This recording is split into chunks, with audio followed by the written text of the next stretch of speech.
G'aybiyot. Aqoid ilmida g'aybiyot nomini olgan masalalar inson zoti uchun butunlay g'oyib bo'lgan, uni odamlar ko'rmagan va boshqa narsaga solishtirib bilib ham bo'lmaydigan, uni bilish uchun faqatgina o'ta ishonchli xabarga, daqiq ilmiy va omonatli yo'l bilan naql qilingan Alloh taolodan va payg'ambar alayhissalomdan kelgan sodiq mastarlargagina suyanadigan masalalardir.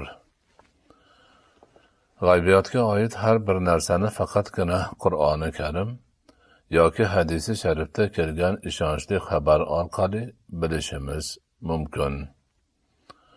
O'lim va unga bog'liq masalalar. O'lim ma'lum va mashhur hodisa. Uni hamma biladi va soat sayin qayta bu haqiqatga guvoh bo'lib turadi. O'limni bilmagan, esga olmagan odam bolasi yo'q. Ammo o'limga bog'liq narsalar tamomila g'aybiyotlar jumlasiga kiradi. Ularni ko'rib ham, his qilib ham, boshqa narsalarga solishtirib ham bo'lmaydi. Shu yerda tiriltiradigan ham, o'ldiradigan ham yolg'iz Alloh taoloni o'zi ekanini ta'kidlab o'tmog'imiz lozim. O'lim nima? Inson o'lganidan keyin nima bo'ladi? Uning holi ne kechadi?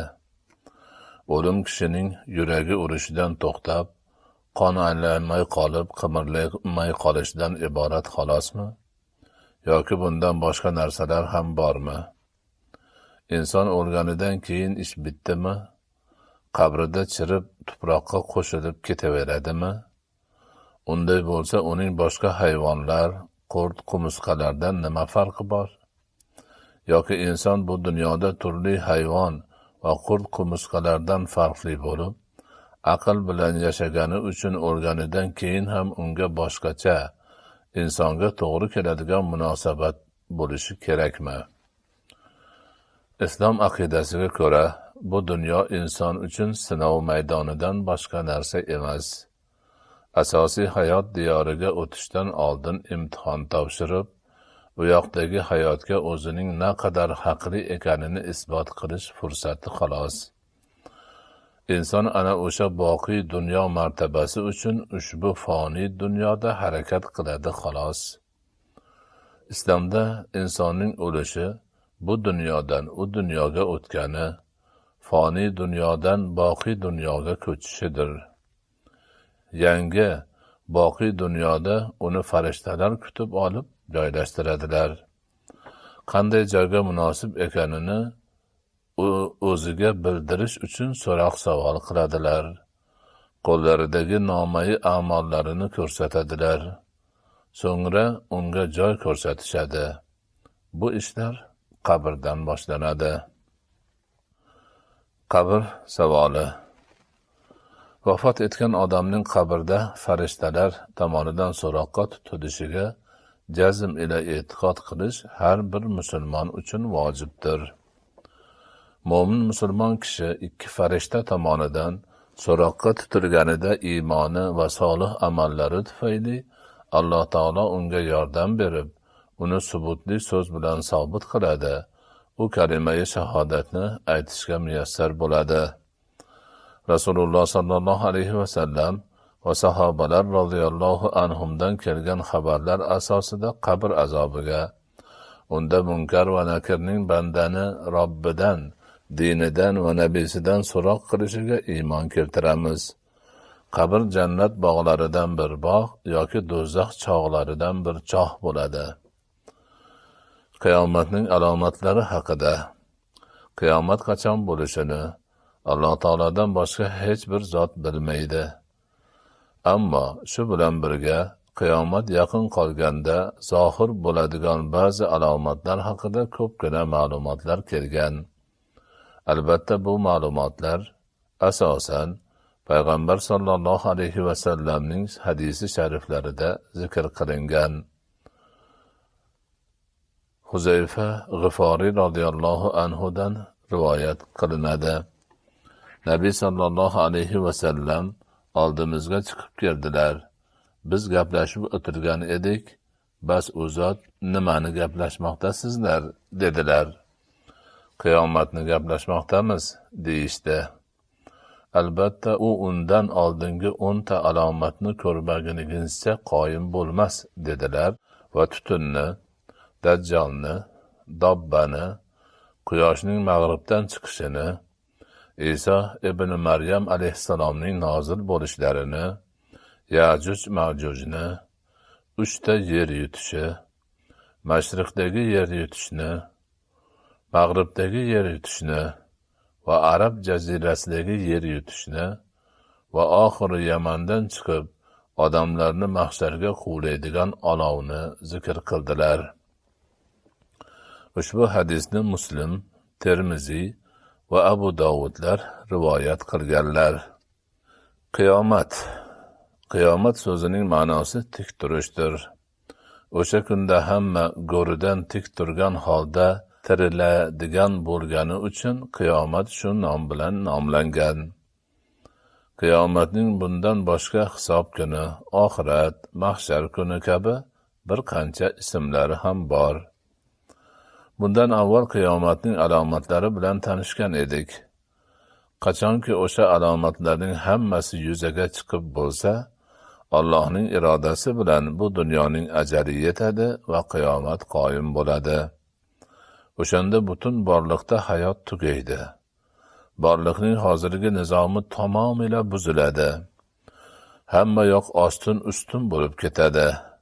Ana o'sha qiyomat qoyim bo'lganidir. Ichidagi barcha narsalari belgilangan ajalgacha yetib, keyin tamom bo'ladigan bu dunyoning ham ajali yetib, qiyomat qoyim bo'ladi. Qayta tirilish va hashr. Musulmon odam qiyomat kuni dunyodan o'tgan hamma odamlarning qaytadan o'z jasadlariga ega bo'lib, qayta tirilishiga jazm bilan e'tiqod qilmog'i kerak. Zinhor odam o'lib, jasadi tuproqqa qorishib, o'tda kuyib yoki hayvonlarga yem bo'lib ketganidan keyin qanday ham qilib tirilar ekan degan xayolga bormaslik lozim. Hisob. Musulmon inson qiyomatda bu dunyodagi qilgan amallarining zarra miqdorichasi ham qolmay hisob-kitob qilinishiga va o'sha hisob asosida mukofot yoki jazo berilishiga jazm ila e'tiqod qilmog'i kerak. Tarozi va amallarni tortish. Mo'min musulmon kishi qiyomat kuni tarozi bo'lishiga va unda har bir odamning bu dunyoda qilgan amallari o'ta aniqlik bilan tortilishiga jazm ila e'tiqod qilmog'i lozim. Chunki bu haqda Qur'oni Karim va hadisi shariflarda hech qanday ta'vilni ko'tarmaydigan ravishda ochiq oydin iboralar bilan xabarlar kelgan. Sirot va undan o'tish. Mo'min musulmon kishi qiyomat kuni jahannam ustiga Sirot deb atalgan ko'prik qurilgan bo'lishiga, barcha odamlar undan o'tishga amr qilinishiga, kimdir undan o'tib ketib najot topishiga, kimdir o'ta olmay jahannamga qulashiga jazm ila iymon keltirishi lozim. Shafoat Alloh taologa iltijo qilib, ba'zi osiy mo'minlarni avf qilishini yoki ba'zi mo'minlarni ikrom qilib, jannatga hisob-kitobsiz kiritishini so'rashdir. Shafoat Alloh taolo tomonidan shafoatchiga beriladigan fazldir. Bu sharaf Alloh taolo tomonidan ba'zi bandalariga ularning taqvosi, ibodati va ahli solihligi tufayli beriladi. Shafoat lug'atda boshqa birovga qo'shilib, unga yordam berish va yonini olib uning uchun nimadir so'rashni anglatadi. Ko'pincha shafoat martabasi va hurmati yuqori shaxsning o'zidan pastroq odamni tarafini olib, unga ma'naviy yordam berishi ila sodir bo'ladi. Qiyomatdagi shafoat ham shundandir. Alloh taoloning huzurida shafoat qiluvchilar gunohkorlarga ko'mak beradilar. Jannat va do'zax. Jannat va do'zax inson yetib boradigan oxirgi manzillardir. Inson ulardan biriga yetganidan so'ng unda abadiy qoladi. Ahli sunna va jamoa mazhabi e'tiqodiga ko'ra, bu ikki narsa moddiy bo'lib, ulardagi narsalar ham ruhga va ham jismga oiddir. Ulardagi ne'matlar va azoblar ham jismga, ham ruhga beriladi. Jannat, do'zax va ulardagi barcha narsalar abadiy mavjudotlardir. Ularga tushgan kishilarning qolishi ham abadiy bo'ladi. Faqat ba'zi osiy mo'minlar o'z qilmishlariga yarasha jazoni o'taganlaridan keyin do'zaxdan jannatga chiqariladilar. Arsh. Qur'oni Karimda va hadisi shariflarda zikr etilgan haqiqat sifatida arshga iymon keltirmog'imiz vojib. U haqida faqat oyat va hadislarda zikr qilingan xabardan nariga o'tmaganimiz yaxshi. Shu bilan birga ulamolarimiz zikr qilgan ta'limotlarni o'rganib ham qo'yamiz. Aqoid ilmi ulamolari keltirishlaricha, oyat va hadislarda kelgan sifatlarga binoan arsh oyoqlari bor taxt bo'lib, uni farishtalar ko'tarib turadilar. U xuddi olam ustidagi qubbaga o'xshaydi. U maxluqotlarning shiftidir. Alloh taoloning arshga ehtiyoji yo'q, balki uni o'zi bilgan hikmati uchun yaratgandir. Kursi. Odatda kursi so'zi taxt ma'nosida mulkni, ya'ni podshohlik, sultonlik ma'nosini anglatadi. Kursi haqida ham arsh borasida aytilgan fikrlarni aytish mumkin. U haqda oyat va hadislarda kelgan ma'lumotlar bilan kifoyalanamiz. Ba'zi ulamolarimiz aytganlaridek, Qur'oni Karimning Baqara surasida kelgan uning kursisi osmonlar va yerni qamragan jumlasini Allohning sultoni, podshohligi osmonlar va yerni qamrab olgan deb tushunsak bo'ladi.